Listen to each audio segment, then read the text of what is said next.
You look at my gray hair, you think I probably don't listen to rap music, and you're right. But I heard about the slogan in a podcast, and I thought that is the right idea. Elon Musk, he not like us. And that's a Kendrick Lamar reference. I wouldn't know. I know it's a rap music reference. How do the rappers say it? They not like us. They not like us. The billionaire shouldn't be able to tell all the rest of us what to do. Stop the billionaire coup. Elon Musk is literally raiding our government and destroying our country. I am become meme. That's the one illegal alien that we have to get rid of. Meanwhile, Trump and Musk's efforts to expand the power of the executive branch and slash the federal workforce continue. What they're doing is illegal. He is not a government employee. 300 employees at the National Nuclear Security Administration were fired. It's a coup. It's a bunch of unelected billionaires who are ransacking our government. This really does look like 1933 Germany. You know, Hitler did rule via executive order. 38 executive orders. Just executive order after executive order. And it's unreal. It's fascism at its heart. Hi, Hitler. What's wrong with that? What's wrong with Hitler? Yeah, Trump for emperor. We want to downsize government, but make it better. Stop the fucking billionaires. He's firing a lot of federal workers. Many of these folks have civil service protection, so these things are against the law. He's in the IRS today, I hear. He's getting all of our information. They're slashing jobs. They're slashing the Department of Education. They're slashing infectious disease experts, baby formula inspectors, livestock disease testers, people in the FBI, park rangers, bank regulators, CDC, drug addiction and cancer scientists. Basically slashing every resources that we have. It's kind of like we're gutting the country from the inside out. And why? Because they want to give themselves a big tax break or they destroy the middle class. They're just trying to destroy our government, to wipe out the power of the people, and to put oligarchs in charge. We can't roll over anymore. People are rolling over, and it's like, no. America is resisting fascism like the entire world is. Because this system sucks. It's done by design, and what we need is a revolution. We really do. Good morning, ladies and gentlemen. We are here live in New York City at Union Square for the anti-Elon Musk, anti-billionaire, stop the coup, fuck the kings protest. We're going to talk to some people about how they feel about everything going on right now.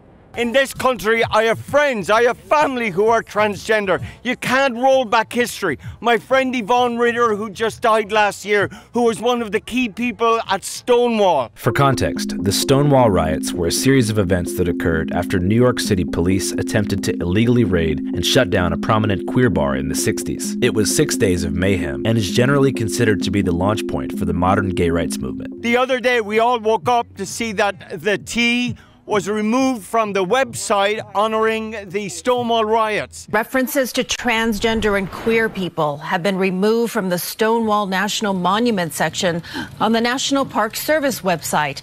This comes as the Trump administration continues to push for federal agencies to only recognize two genders, male and female. And this is absolutely outrageous. It's like undoing history. It's reversing history. You can't do that. So they might have removed the T, but they can't undo the history. That's why we're here. That's why it's important to have this flag. I'm an immigrant from Ireland. I came here because I was gay.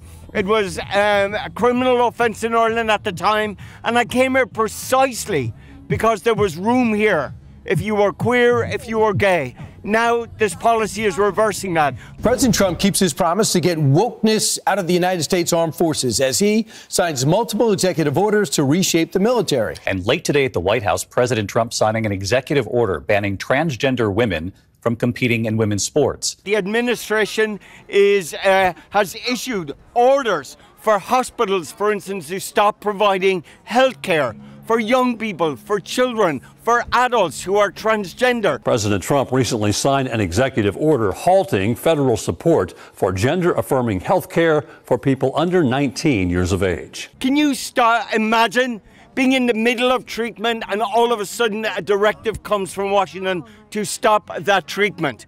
My husband is a pediatric hematologist oncologist.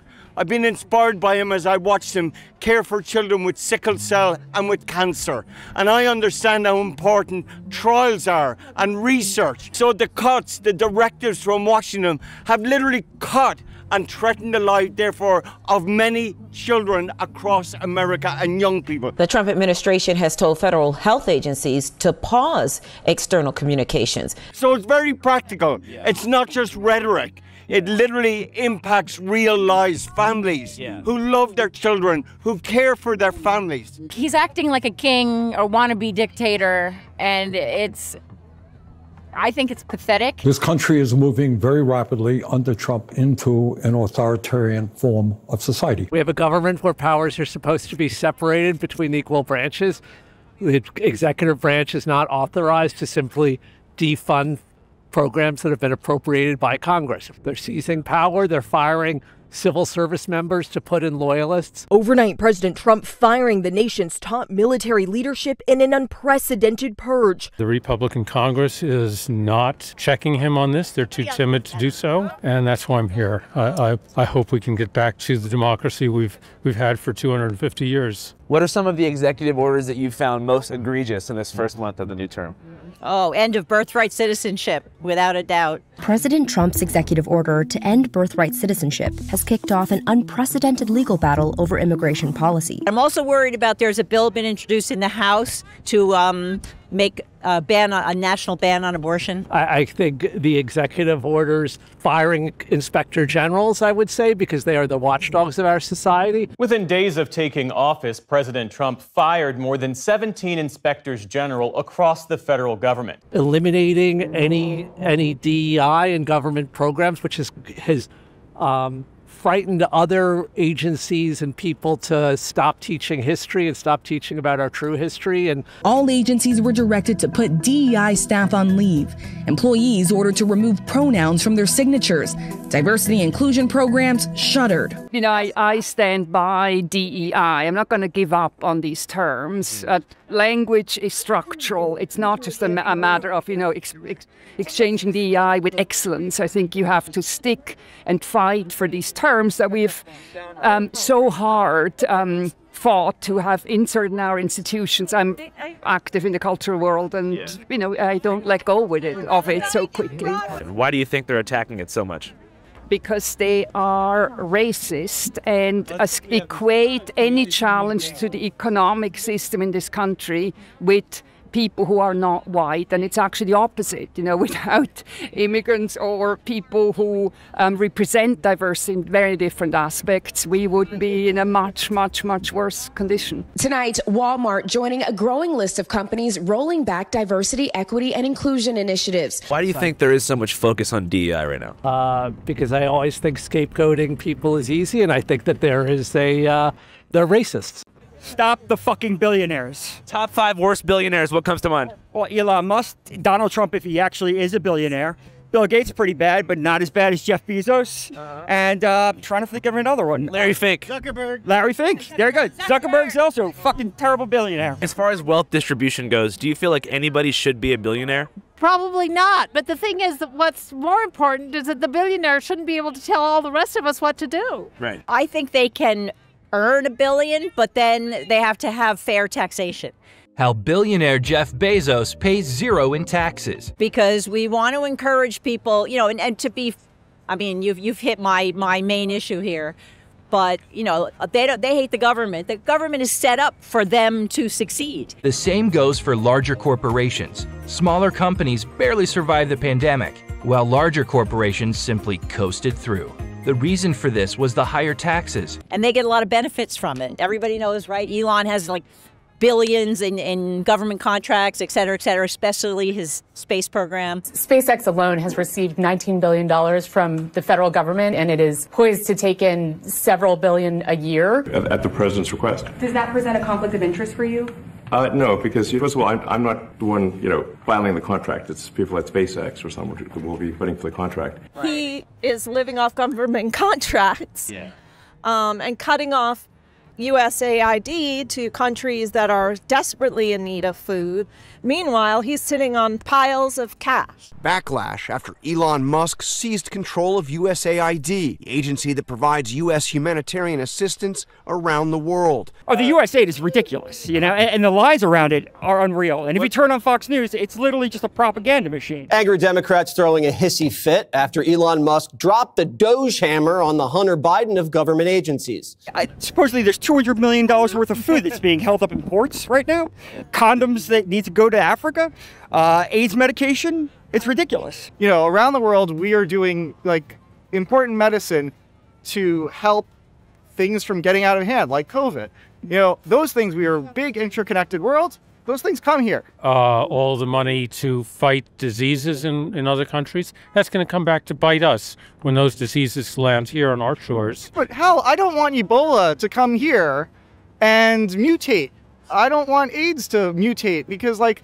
I should note that following Trump and Musk's defunding of USAID, they've since decided to reinstate funding for Ebola and HIV research. We have, for example, turned on funding for Ebola prevention and for HIV prevention. Yes, correct. Still, many of Elon's critics view his gutting of USAID as a strange, unnecessary thing, given its relative small percentage in the overall government spending budget. USAID spending, foreign aid is not a large percent of our budget. Defense is a tremendous one. Social Security, Medicare, but foreign aid is a tiny, tiny fraction of American spending. USAID's $43 billion budget is a tiny fraction of what the government spends, about 1%. It's about $100 per taxpayer in America, although, you know, if you have to figure out how much of that is really well-off people versus poor people, it's not on average. So it's a tiny, tiny amount of money that pays off tremendously for the benefit for Americans. Like, you know, people look at us as positively around the world. Its support is a critical lifeline for people in need around the world, helping an estimated 32 million children suffering malnutrition and bringing food, water, shelter, and health care to victims of natural disasters. In addition to being a humanitarian disaster, there's just no goodwill. You know, we will become the hated country in the world, just like Germany was under the Nazis. Some former officials say it could leave fragile countries more vulnerable to the influence of nations like Russia and China. They're also cutting programs to help hungry kids here. It's a ridiculous survival of the fittest that we probably should move past as a civilization, just a little bit. Hey man, thanks so much for your time. I appreciate it. Our show's called Channel 5 on YouTube. Yep, that's right. You're watching Channel 5. What's up, my C5 family? As many of you guys know, I've been to many events just like that one in Union Square. And everywhere I go, without fault, whether it be a political rally, a convention, anything, one thing is constant. Somebody is gonna stink. Ugh! But me as an interviewer, I can't smell bad. Because if I want people to open up and really speak their mind, I can't have stinky armpits, stinky skin, stinky anything. That's why I use Mando. My favorite thing about Mando is that it's clinically proven to resist and control odor for 72 hours. That's 3 whole days. And trust me, if you want to work at Channel 5, just know, it's Mando that you wear some Mando. In the streets of Philly, Mando. Huntington Beach Public Library, Mando. Vegas tunnels, Mando. In the woods hunting for the Jersey Devil. Pro Sport, Invisible Cream. I love Mando so much that I wish I had some to give out at the Union Square protest. But guess what? I have some great news for you guys. As a special offer to the C5 Mando family, new customers can get a whopping $5 off the Mando starter pack with our exclusive code, all caps, Channel 5 at www.shopmando.com. That equates to 40% off the Mando starter pack. Again, that's code Channel 5 at shopmando.com. shopmando.com. Please show your support and tell them that we sent you. Smell fresher, stay drier, and boost your confidence from head to toe with Mando. All right, back to the streets of Union Square. You seem to like Trump. I love Trump, Daddy Trump. Trump for emperor. So how do you think about this whole concept of a coup happening? It's hilarious. I'm out here to watch the shit show in the Trove. What do you think about Elon Musk? I think he's hot. He needs a date a tranny. No, I totally would fuck him so bad. So you don't think the Hitler salute was legit? Hi, off Hitler. What's wrong with that? What's wrong with Hitler? Yeah. Well, I mean, some people would say a lot of things. 8 million Jews can tell you what's wrong with Hitler. This is America. Everyone's entitled to their own beliefs and all good, baby. Trump, more shrimp, more shrimp. Always room for more shrimp. Definitely room for less Trump. So if there's one message for the people of America at home or worldwide, less Trump, more shrimp. Heard it here first. You have anything to say to the world? Definitely like stand up to fascism. There's a hostile takeover of the government happening. A bunch of billionaires are reaping the benefits from it, and we're all getting fucked. So people gotta hit the streets and make it happen. Also, like, more shrimp, less Trump. Obviously, everybody at the rally was militantly anti-Elon, but a few of his supporters showed up to speak their minds. I'm a Democrat for 45 years, no longer. So I put a lot of those people in office who voted for things that quite frankly, they're stealing money from us with all these NGOs that are being investigated. I like Elon Musk. Keep doing it. Keep looking at where our money is going and traveling to. I don't want to support war and our military dying or anybody else dying in any foreign countries. You learn that like there's hundreds of billions of dollars going to these so-called NGOs. And it's your tax dollars that are funding things that are fundamentally anti-American. Going back to Doge, though, can you think of an example of them actually like cleaning things up and helping us save money so far, NGOs? Well, there's a whole list, and you know, unfortunately, I was hit by a car. I can't remember everything. I have a brain issue. Yeah. But the thing that I do know is like giving prophylactics to like Guatemala, or you know, raising money for some Sesame Street DEI or LBGT thing going on in another country. Drag shows in Ecuador, atheism in Nepal, trans comic books in Peru. All these NGOs that are in other countries getting money from you and you and you and you, all of our taxes. Where is this money going?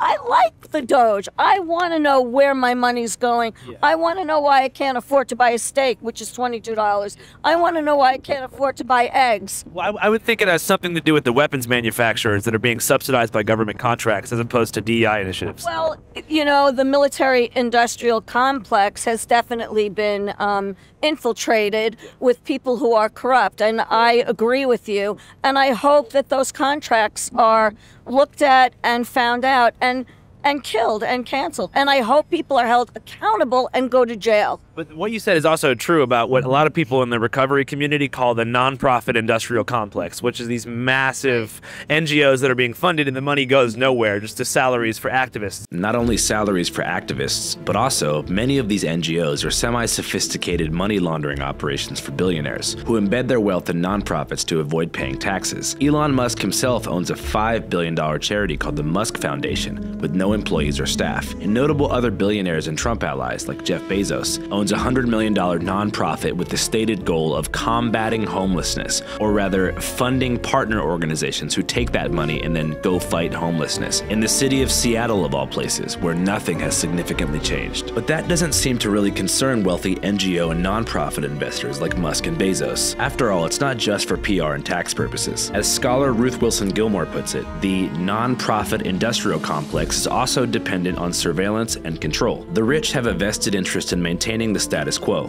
particularly when it comes to wealth distribution and control of media and information streams. So control of any nonprofits in the social justice or so-called revolutionary realm allows them to do a few things. But most importantly, it allows them to create a quasi-welfare style financial dependency amongst the leaders of these causes and threaten to pull funding if they don't fall in line with the imposed narrative and agenda of government agencies and private corporations. They can also collect intel to either share with law enforcement or use to entrap, cancel, and dismantle anyone getting too spicy. Now, obviously not all NGOs are CIA psyops to dismantle revolutionary causes and launder taxable income for oligarchs. But to act like the NGO issue that Elon Musk is citing is just a conservative talking point that he's pulling out of his ass is insane. Whether or not he's actually going to do anything about it is a different conversation. But it's still a problem, and one that I hope gets solved. Do you think there is such a concept as like the nonprofit industrial complex? Like, do you think there is a degree of embezzlement when it comes to some of these organizations? No, I'm not. No.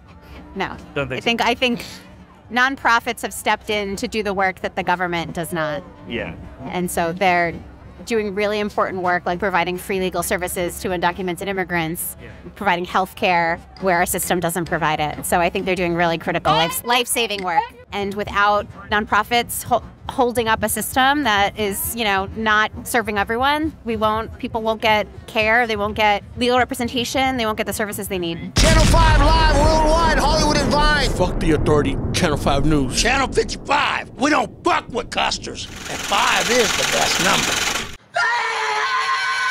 Hey man, thanks for that web link. It's really working. I don't know if you guys missed the memo, but we just dropped an entire feature film. That's right, a full-blown movie at www.dearkellyfilm.com. DearKellyFilm.com. It's an action-packed movie that revolves around the life and times of Kelly Johnson, a.k.a. Kelly J. Patriot. They assassinated Kobe Bryant. How many people know that? It documents his semi-estranged family and their attempt to pull him out of the rabbit hole. Bill Joyner! You don't know Bill Joyner, do you? I don't want to say too much, but it's a good movie. If you guys want to watch it, www.dearkellyfilm.com. It's available for rent and buy. You can rent it for $5.55, or you can buy it for $15.55. www.dearkellyfilm.com.